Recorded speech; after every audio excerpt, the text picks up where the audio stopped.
chosen ones, empaths.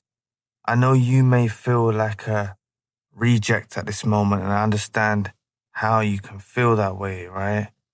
I understand how you can feel totally cast aside by this individual. But I want you to understand that the power is really in your hand, okay? This is nothing more than an agenda to subdue you, to coerce you into a desperate, needy, pleading position where you plead after them, right? And that's why if you don't chase anymore, even if you have, and you let them go and you accept it's over, they feel like the reject. And this is how messed up it is, right? They feel like a reject after they're the one that pushed you away. That's how fucking diabolical it is, right? But back to the point, right? Something I want you to notice, right, is it is a momentary feeling that you're in when you feel rejected. I'm not talking about the narcissist point of view now. I'm talking about you. If you feel rejected, okay? It's a momentary thing. And if you can use this information and tap into this information that I'm trying to share and straight away see it, look for the signs, something happens. Oftentimes, something happens where they say something really rude or not rude, but like mean, right? They say something really mean or horrible, or they'll do something horrible, or they'll totally, they'll do something, okay? Smear campaigns, they'll go and do something to try and keep you stuck in the bind of feeling like a reject, this momentary bind that I'm talking about. And if you're able to grasp the fact when they do something like they smear you, or they do something like whatever they do negative towards you, and you say, oh, hang about, you can see that you're occupying their minds and they're trying to combat this, okay? You can see they're occupying their minds and they're trying to combat this, and they're projecting their own feelings of rejection from throughout the relationship or from something that happened. They're projecting these own feelings onto you if you dig in deep. So what I would say is you don't stay in, you can break from this feeling that you have of feeling like a reject. You can break from this. And one way I would say go about it is from the moment someone goes from your life, start setting goals. Okay?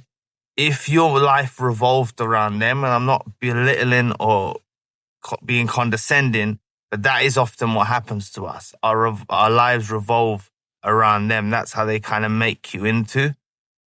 Then you've got the opportunity to get your hands into whatever you want to get into, right?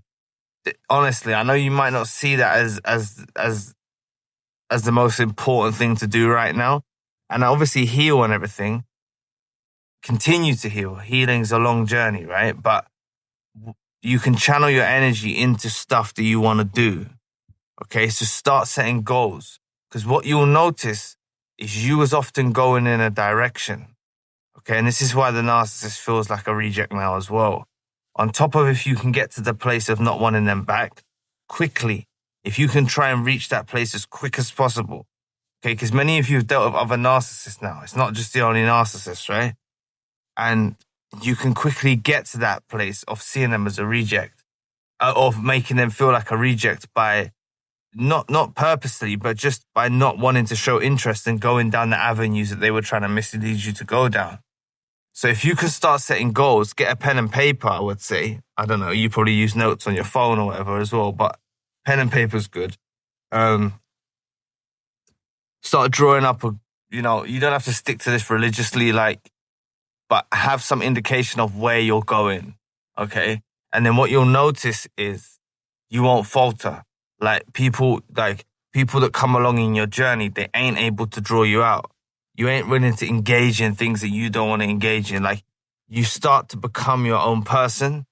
Because really, we all lost part of our time in devotion towards narcissists and things like that, right?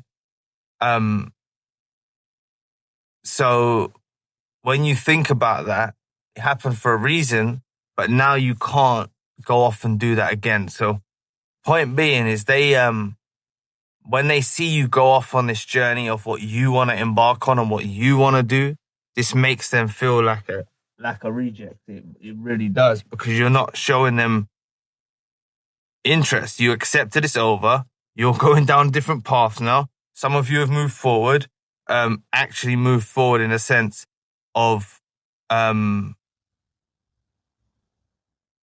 new relationships, new whatever.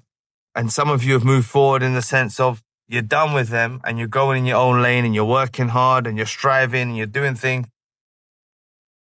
So this moving forward is in different senses, right? It doesn't have to just be rushing into something new, which I strongly advise again. Okay. But you can actually really use this to your advantage, honestly, what you're going through. Okay. And the reason they feel rejected is because they know what you can bring to other people's lives. They know that. They know what influence you have. It's why they tried to make you feel like nothing. It's why they tried to make you feel like a reject. It's why they tried to bring you down. Okay? They tried to bring you down in the worst possible ways. You know, they're horrible people, disgusting people, right? They're the worst. Honestly. So please break from this. I hope you don't get offended when I talk of someone that's important in your life, that if I use this terminology, right? Because this is what they are. Okay, the way they treated you, you don't deserve it. You've got to break from this feeling of you feeling like the reject. You've been set free. Okay?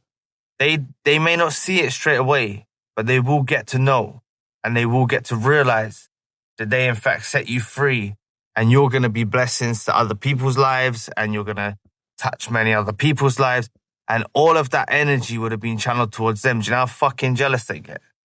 Do you know how jealous they get? You know, and just in your own life, that's why I said it's not necessarily about moving forward, because this could be in your career or your work or whatever like that. They'll get jealous. They'll get very, very bitter and twisted. It doesn't have to be that you're surrounding yourselves with loads of people or whatever, but you're doing things. Okay, many of you have gone on and started your own channels. I've subscribed to some of those channels, and well, not some of them. Most of the people that have started their channels I've subscribed to. It's been people that have written books. You know, I've got their books. There's so many of you that have done great things, and I know right now in your position of hurt, especially for the people in the early days, which even months out or years out can still be early days, you know. I want you to understand that. And sometimes there's no race in healing. You will land on your feet, you know.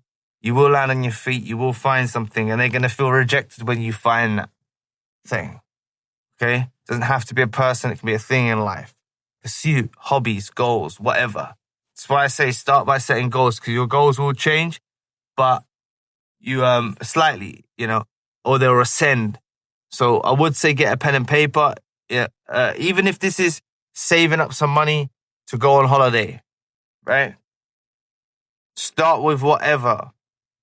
Okay, I know you might not feel like going on holiday now, but think many people I've spoken to have gone away, okay, abroad, or even to places nearby if they're not unable to do that, and it's really helped them, okay? So that's something you should do, but set small goals at the start, and these goals will grow bigger and bigger and bigger and bigger. All these things are like slapped to a face to us, a big reject slap, right? It's like, I don't mean that in a literal sense, but they feel very rejected when you start endeavoring on your goals and your pursuits and you're ambitious, because they're not ambitious. They don't, you know, they was fortunate to have you in their lives, okay? You elevated them. You made them ascend. You made them grow. And without you, they can't upkeep that kind of, be that motivated or that optimistic in their own life. They don't have the strength. People see strength in them that they're getting from you the whole time when they was around you. It's crazy. All right? They don't have that strength. All right?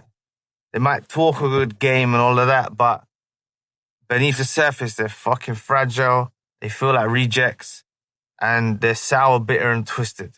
Okay? So they can't really uphold, even in their persona, what you taught them and what they was part of. They can't uphold it. Honestly, they're like social chameleons. They'll go and morph into whatever else they're around. Okay? You'd barely recognize them now. They're disgusting parasites. Right? So, honestly, just accept this over. Do this, and they will feel like a reject. You've got to wrap your head around accepting it's over. Okay? I know it might feel difficult, but you're in a momentary blip and you'll snap out of it. You can snap out of it instantaneously, I'll be honest. All right? Especially for those of you that have experience, you can snap out of these blips so quickly if you set goals and start working in your own lane and trust in the process. So anyway, thank you so much for listening today. I really appreciate the support. Please book a session if you'd like to. If you'd like to donate or support to the channel, you can. Check out Zion Music YouTube channel and check out Zion Spirituals. So anyway, I'll be back with another video soon. Peace.